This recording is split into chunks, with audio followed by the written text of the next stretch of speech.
Bapak sekalian nanti supaya lebih komunikatif antara institut dan peserta, biar beliau sendiri yang akan memberikan penjelasan apa dan siapa beliau. Boleh dikatakan sangat-sangat populer, dan beliau kemarin menerima award penghargaan sebagai mu'alaf berdedikasi yang diberikan oleh Lembaga Dakwah Khusus Majelis Ulama Indonesia Pusat. Secara perorangan, alhamdulillah Pak Edi memperoleh piagam penghargaan. Secara kelembagaan, alhamdulillah Abdullah Hasan Foundation juga ikut menerima penghargaan. Mudah-mudahan penghargaan yang diterima menjadi motivator untuk pergerakan tidak berpanjang lebar Pak Edi, sampai dengan pukul 1,5 jam dah pokoknya ya. Sama tanya jawab ya? Sama tanya jawab, jadi panjang nggak apa-apa juga karena ini kan malam Ahad. Jadi sudah janjian sampai jam 2. Covidnya nambah. Yes. Ada nih Covidnya. Malam Ahad ada Covidnya. Baik.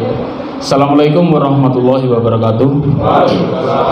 Innal hamdalillah nahmaduhu wa nasta'inu wa nastaghfiruh wa a'udzu billahi min syururi anfusina wa min sayyiati a'malina may yahdihillahu fala mudhillalah wa man yudlil fala hadiyalah.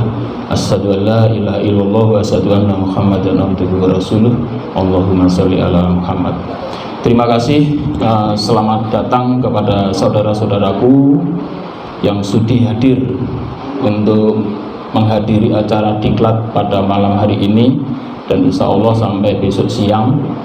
Dan diklat ini sudah dilaksanakan mulai hari Jumat, dan alhamdulillah saya lihat ini di sini yang hadir kaula muda. Wah, hebat ini. Saya ingin orang-orang muda-muda ini harus bangkit supaya apa? Supaya syiar Islam lebih bergairah lagi. Karena tantangan ke depan lebih hebat, jadi generasi muda harus dipersiapkan. Baik, tadi disuruh kenalan, mungkin ada yang belum kenal. Nama saya asli saya Paulus, L-nya kurang tadi. Paulus Edi Prayitno. Nama Paulus itu udah lama nggak saya pakai itu. KTP juga sudah saya ganti Edi Prayitno, tapi Gus Imron itu bilang suruh nyantumkan lagi ya, biar seru gitu. Jadi alhamdulillah saya udah lama bergabung di Yayasan Abdullah Wasi'an Foundation bersama dengan ustadz-ustadz yang lain. Kemudian saya juga di pembinaan Mu'alaf At-Tauhid dan juga di Komite Nasional Anti Pemurtadan Surabaya.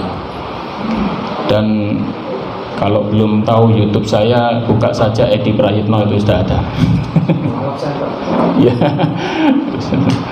Jadi yang ingin kajian kristologi bisa ikut di grup Facebook saya juga ada, di Spirituality of for Indonesia Edi Prayitno, kemudian di YouTube saya juga ada, dan insya Allah bisa menambah ilmu ya. Saya di sini tidak ingin mengajari ilmu Islam, karena saya lihat jenengan-jenengan yang hadir di sini, wah pakar-pakar ini, apalagi yang pakai jaket itu, wah kuliahnya di agama Islam. Pasti agama Islamnya lebih hebat dari saya. Jadi kalau saya di sini mau mengajari jenengan agama Islam, wis kayak apa? Uyai segoro. Tapi tadi disebutkan jangan dipanggil ustadz karena saya bukan ustadz. Di sini saya hanya berbagi pengalaman saja. Karena dulu saya pernah ya menjadi Kristen, pernah aktif di sana, bahkan hampir jadi pendeta, tapi ngurung ya. Ngurungnya kenapa? Bukan karena saya bermimpi seperti orang-orang murtadin itu bermimpi ya, didatangi Yesus. Saya tidak bermimpi, tetapi melalui kajian yang lama sekali. Bahkan saya di gereja saya dulu itu Pak Yudi Mulyana Mantan itu juga satu gereja dengan saya dulu. Kemudian Paul Zhang juga satu alma mater dengan saya dulu di GBBS Surabaya. Dengan Paul Zhang juga beberapa kali ketemu, dan sekarang lebih hebat lagi menghina Islam. beberapa sebelum dia berangkat ke Hong Kong menemui saya dulu, kemudian menemui Ali Makhrus, kemudian menemui Bapak Yudi Mulyana, dan juga para mu'alaf-mu'alaf yang lain, Pak Menahem Ali termasuk. Tetapi ya kita sayangkan Pak Ali Makhrus pun akhirnya tergoda, dibawa ke Bali dan meninggal di sana dalam kondisi murtad lagi.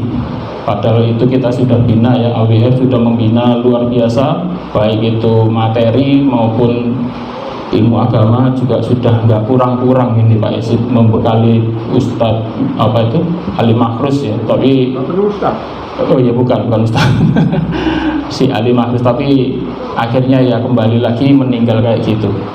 Dan kenapa di Bali kita ingat si MKC juga seperti itu, pembinaannya larinya ke sana semua. Mungkin di sana ada tempatnya itu. Saya curiga memang ada tempat khusus. Dan rata-rata orang yang dibina mereka itu memang disuruh menghina Islam. Anda ketahui semua Ali Makhrus bagaimana dulu menghina kayak gitu. Setelah Ali Makhrus dicetak lagi MKC. Jadi modelnya hampir sama. Dan mereka membackup dengan dana yang sangat luar biasa, bahkan dari luar negeri, di backup juga dari Paul Zhang. Saya didatangi Paul Zhang terus terang itu waktu itu beberapa kali ketemu, memang disuruh kembali, diajak murtad lagi.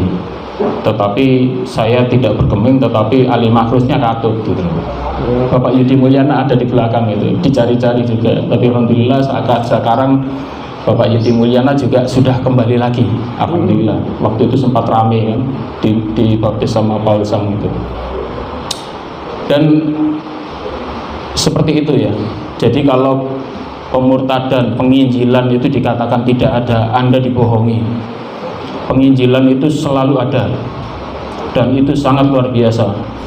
Kalau jenengan lihat di Surabaya dan sekitarnya, Anda nggak terasa, soalnya apa, kita mayoritas di sini.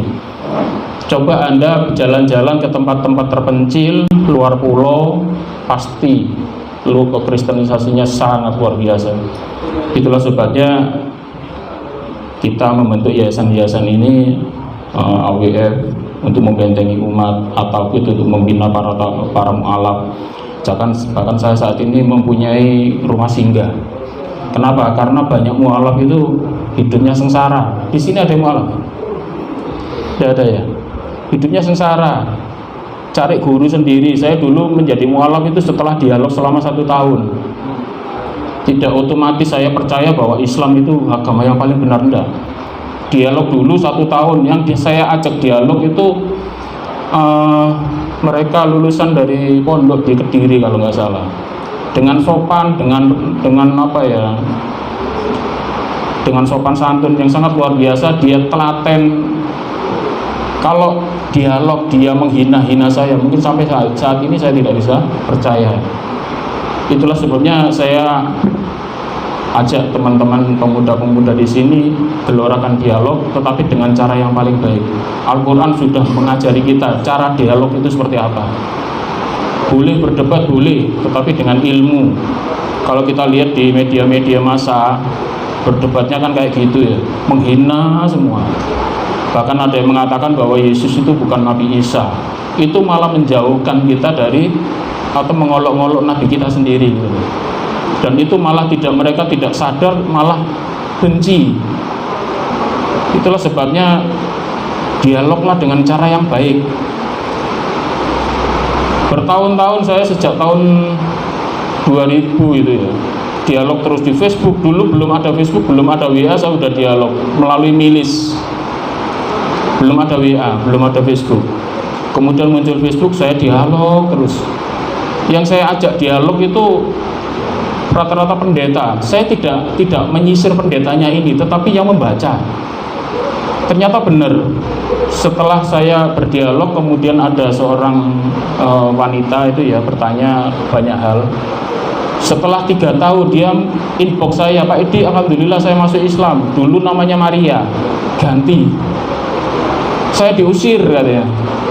Hanya berbekal dengan beberapa duit, dia ditampung di saudaranya hanya untuk mempertahankan agama Islam itu. Tetapi dia sudah yakin bahwa agamanya yang benar, diusir. Bahkan dia akhirnya menjadi TKI di luar negeri, padahal dia anaknya orang kaya. Banyak orang mu'alaf ini tidak terbina dengan baik. Dia cari ustadz susah, nggak ada yang ngajari. Saya dulu waktu pertama kali menjadi mu'alaf cari ustadz susah. Saya 2 kali kecemplung ke guru-guru spiritual yang mengajarkan goib-goib itu. Diajari ilmu terawang, masuk ke kamar gelap, zikir beribu-ribu kali. Kemudian diajak ke pantai selatan mandi malam-malam itu. Terus potong ayam diambil hatinya dan sebagainya. Saya waktu menjadi mu'alaf, saya di Kristen dulu sudah diajari bahwa hal-hal semacam itu tidak diperbolehkan. Tetapi setelah saya masuk Islam, saya menemukan hal seperti itu. Tambah nemen, loh Islam kok kayak gini? Kok saya diajari ilmu kebal? Saya disuruh minum gotri itu, gotri yang bulat-bulat dari besi, dicoba kebal. Kemudian diajari ilmu-ilmu terawang, masuk ke alam goib. Jadi sukma kita bisa terbang. Merogoh sukmo dia bilang. Waduh kok gini ya. Tetapi alhamdulillah saya ketemu dengan rekan-rekan yang bisa memperbaiki iman Islam saya. Itu sekedar pembukaan saja tadi.